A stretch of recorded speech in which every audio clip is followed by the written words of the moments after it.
Welcome to the Stay Curious podcast brought to you by Alpha UK. My name's Chloe and this is Alex. This podcast is all about being open-minded, staying curious and fueling your intrigue. We're going to be hearing stories from people all across the UK and beyond. We're going to be covering big things, small things, the totally irreverent as well as the deeply theological. We hope you have fun listening along.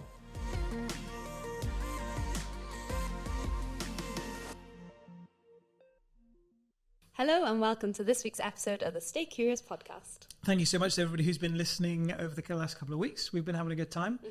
We've got another great episode coming up, Chloe. We do, but we also have a 40 before 40 and we're really scraping the barrel and you're so close to turning 40 now, Al. I know, but before I turn 40, I've got a couple of other things that I'm sure that I'm going to get to do. Yeah. But I am in a very barren season. But this is what Al just said to me. No.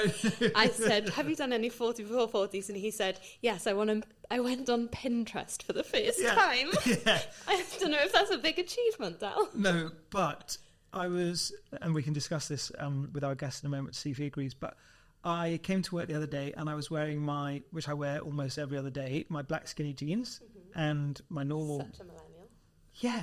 I got so much heat for it. Yeah, basically, they were like, it's gone, black skinny jeans are done, you're living in the sort of like noughties. You shouldn't be able to like feel clothing on your calves anymore. That's not a thing. Yeah.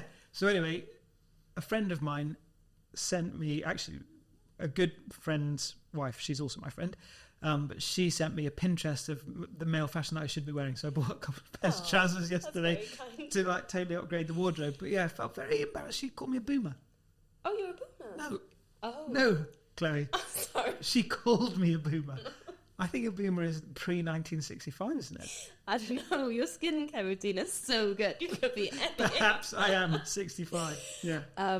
So on this theme of being old, this week's question is Becca from Sheffield, who said, how old is too old for TikTok trends?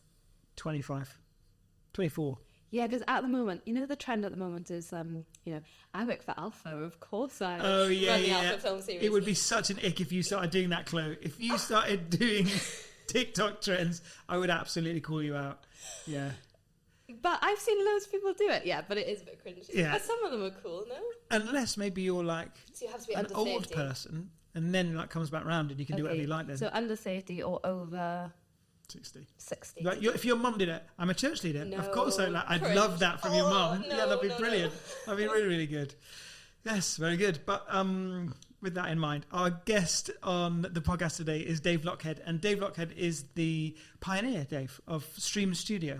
Is that the right description for? Sure. Yeah, the original idea, but we have a team now that work together on creating it. So. And Dave, we're going to hear a little bit about Stream Studio, which basically is a platform to tell people stories. And what we're going to be curious today is like the power of people's stories, why that connects so well with people. Stream Studio has been quite remarkable, really, in terms of the traction that it's gained and the connection that it seems to have had with people. And we'd love to hear a little bit about your story as well and how you ended up doing that. But before we hear about that, how did the idea come about? And what is, for those people who don't know, what is Stream Studio?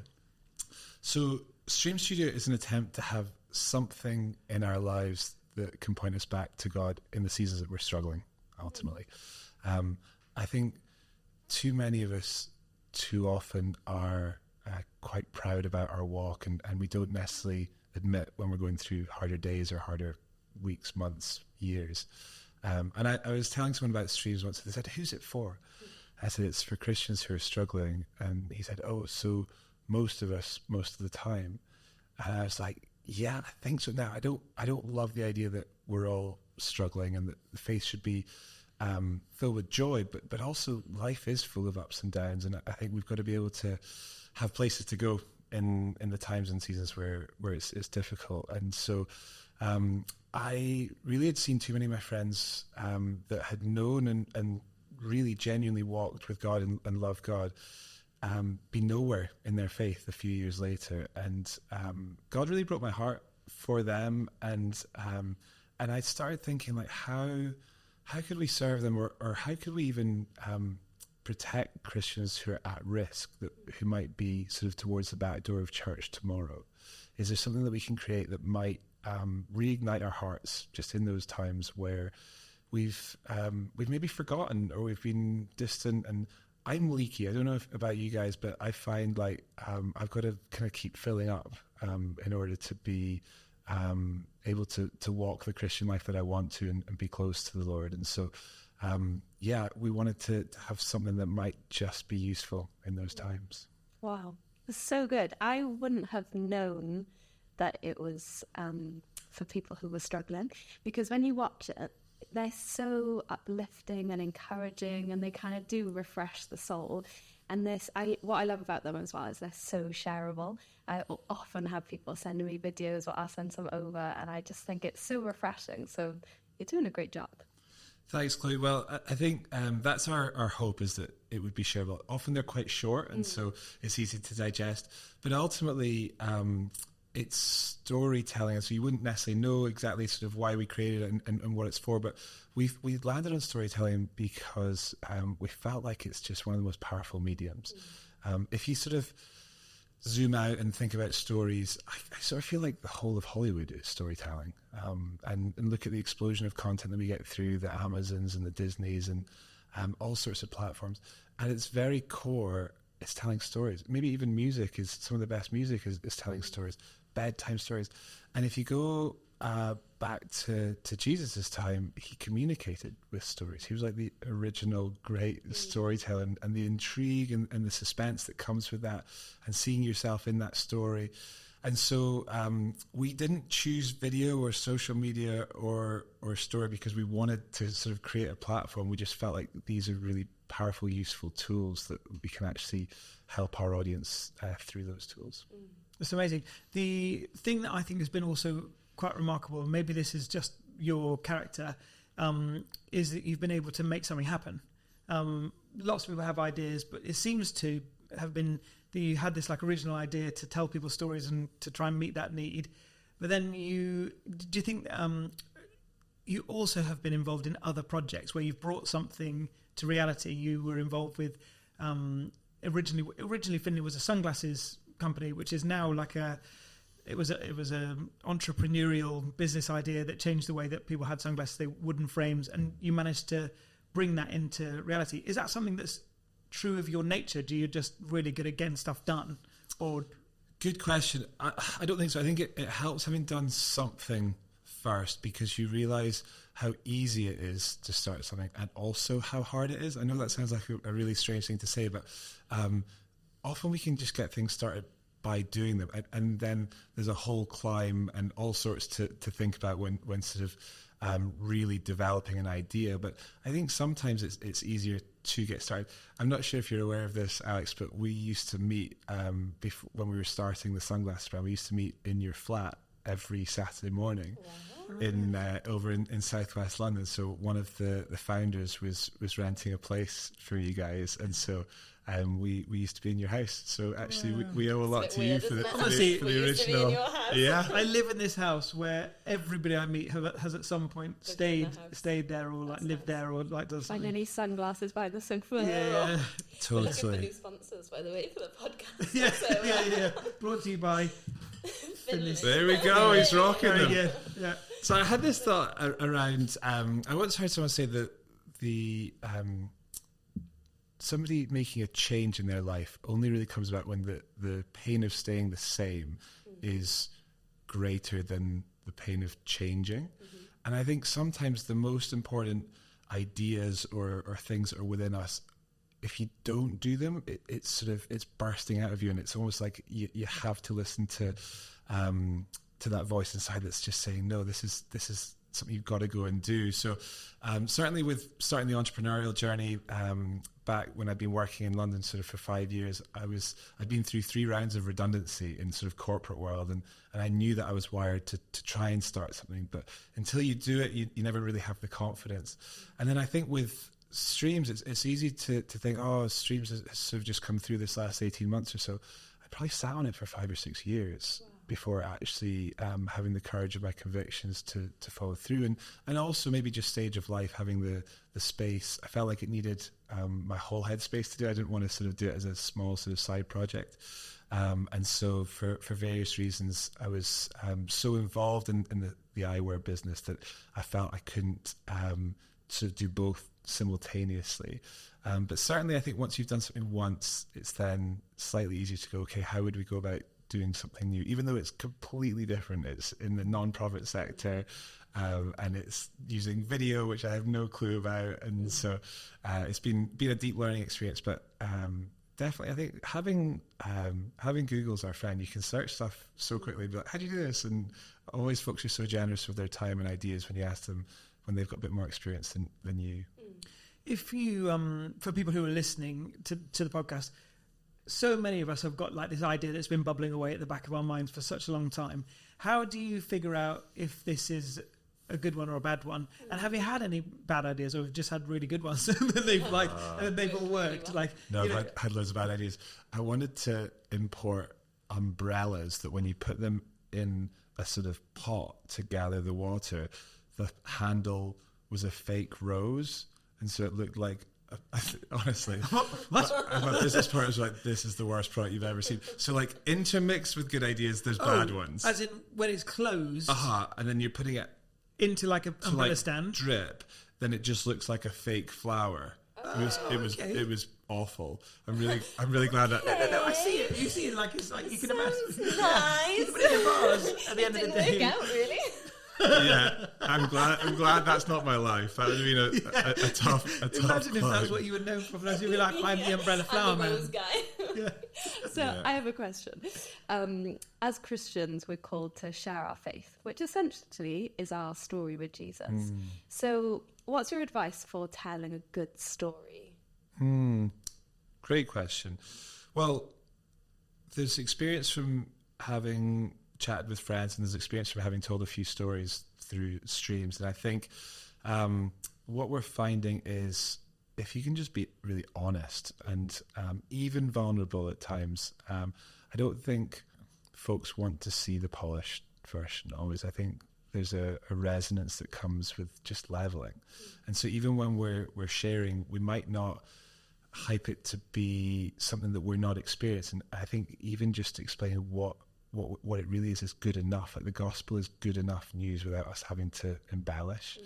And so our stories are the truest thing that we have, and I think being able to find language to communicate that, even keeping it short, we found with attention spans on social media that actually short is good. And so do you want to tell your story for 10, 11, 12 minutes and see your friend's eyes glaze over, or can we succinctly share what God's doing in our lives, or how he initially met us? Oh, it's really interesting. A good tip for us to be tight on our time is Clive. Yeah, nice and short. Really helpful. Your own story, Dave, is not one that has been totally straightforward, and forgive me because this may not be quite right, but in one sense, you present as somebody who seems like you have everything together. Successful businesses, you could, other people could look at you and think, oh, this guy's got, what would he know about bringing stories of pain for other people to hear about?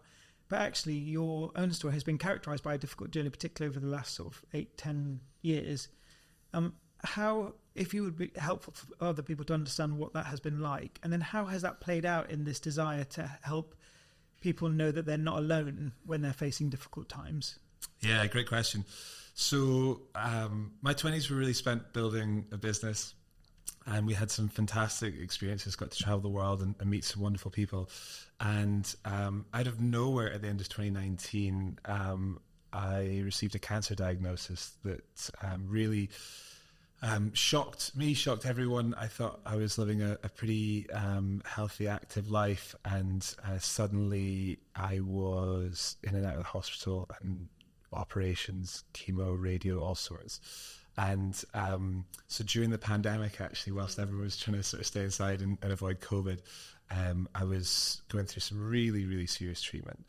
And that gives you a lot of time to think, especially when there's no visitors in hospitals during COVID. And so you've got proper time to chew. And the word success was the main word that I sort of really unpacked in my mind. I think a lot of my 20s and early 30s had been spent chasing success, and we've all got different definitions of what success is.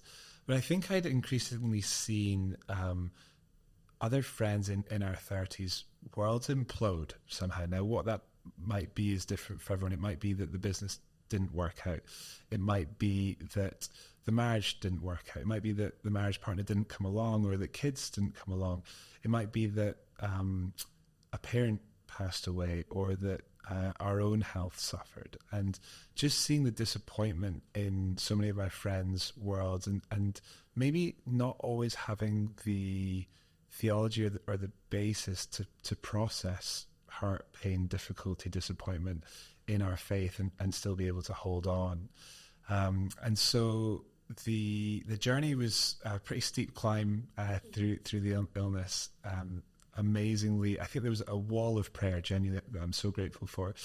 And the doctors were incredible, and I'm so grateful to be able to be cancer-free these days, and been clear scans for a number of years. But I think there was, when you go to sort of the very edge of human existence, that sounds a bit extreme, but it was sort of touch and go. I think you sort of you find a bit more room for God at the end of yourself, which is interesting, and God's close to the brokenhearted. But I think when you have such a tough experience, there's an ability to relate to others who are going through something really challenging. And most of us at any stage are carrying something or walking through something. And I heard a line once, someone said, there's no league tables when it comes to pain, which I found really helpful. We don't need to sort of compare and over glorify or contrast, but actually we're able to just sit with each other and understand. And so my definition of success sort of changed from the bright stuff, the accumulation, to much more around people and relationships. And that's not super clear cut. It's not that I don't still want to have some of the bright stuff. And it's not that I was completely dismissive of all people before, but I think it's been a really healthy reorientation. When you were unwell, did you find it a natural thing to draw close to God, or did you feel angry? Yeah, it's a really good question. I think I was fortunate that I was in a good season for about 6 months running up to it, where I just... I've been through different seasons in my time in London where I felt sort of closer or further in my faith, and I was in a good season, and I never felt there was an active decision where I was like, am I going to rage and run, or am I going to be drawn towards? I just felt enveloped towards him, and I think there were a few things that happened in amongst the sort of darkest days. A number of things happened that I felt God was showing me how much he loved me. And I very much could have told you that God loved me, and I'd grown up in a great church and great Christian family where I could have told you the Sunday school answers, and my faith was real, but it honestly felt like it took on a different dimension in those darkest times. Little moments of provision. One of them seems crazy, and I'll give you an example, but I had really bad AirPods, and they'd been with me for a couple of years, and you know how like the battery just begins to fade. And I was in intensive care after a sort of 9-hour surgery, and had worship music on, which was sort of carrying me through. And instead of being a couple of hours and dying out, hour after hour after hour, these things survived, and I just was able to sort of stay in that place where God was ministering to me sort of in my darkest moments. So there were a few moments like that, and I just got to a point where I felt beyond reason, beyond any doubt that he loved me, and that was quite a transformational place to be. Wow. I don't know if you know, Chloe wrote her PhD on healing. She's sort of like uncovered 605 stories of supernatural healing in a sort of 10-year period, in 5-year period in South Wales, and then wrote sort of like, what are the common themes here, and how do we understand healing today? Do you feel that there's no line between that sort of like supernatural healing and medical healing? Was it all wrapped up for you? It's a complex one, because I don't think there was a supernatural moment. I believed it, I really prayed for it. I think there's a complexity when we pray. One prayer is enough for God to move. What difference to 200 or 300 prayers out. We don't know. It's really powerful. There was such a complex operation that I had at the very end, that 9-hour one that I was referring to. And I believe my surgeon had angel hands in it. I don't think it should have gone as it should. It was amazing how well it went, and there was no trace of cancer at the end. Was it miraculous? Was it not? I honestly don't know. I love what Sandy Miller says about when we don't pray, very few miracles happen. When we do, some do, and so I'm all for praying. I don't know if in my own journey I can point to it as a purely supernatural moment, but I know he was still very, very close and active through it. I love your story about God being so close, even with the little things like the AirPods.